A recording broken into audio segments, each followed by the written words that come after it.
One of y'all who works at the assessor's office in Amador County, much respect to her, see you girl, she commented and said, I work at the assessor's office. I get older folk in all the time complaining that they have to pay the ACUSD tax, one of the sole sources of income the school district receives. They are upset that they have to pay it since they don't have any kids of their own. I agree with Alexis.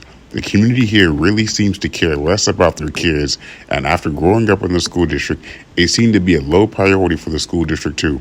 A few amazing teachers aside, much respect to them. Also, shout out to this guy who said, the retired people have no desire to pass bonds to fund our schools and the repairs needed as they likely don't have kids in the schools, so why increase that they pay in tax?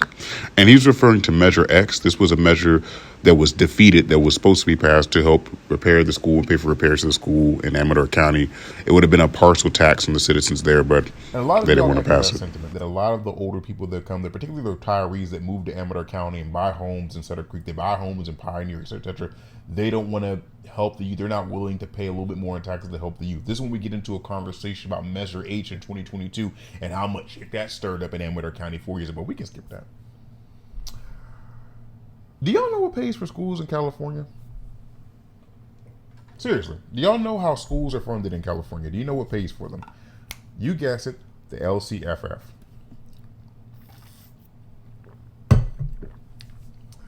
The majority of funding for schools in California comes from the LCFF, which is a combination of just general state aid funded by our income taxes, as well as some of the local property taxes.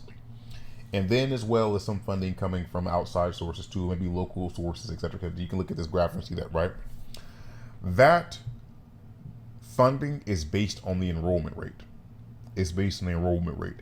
And in towns like Pioneer, in towns like Jackson, in towns like Sutter Creek, in towns like Galt even, just funding solely off the enrollment rate seems to miss the mark a little bit, doesn't it? Doesn't it?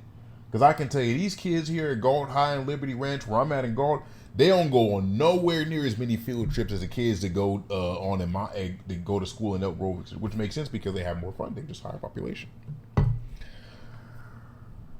When you talk about passing a parcel tax, when you talk about passing measures that help the youth and et cetera, to the people who move to counties like Amador, who move to counties like Calaveras, who move to even Galt, and who are against measures like that simply because they want to pay a higher tax, they have the right to feel like that. I understand that. I vote libertarian, so I understand they have the right to feel like that. But I will say, it does look away. It just does look away. It does look away that you want to move to somebody's land, move to their county, and benefit from the...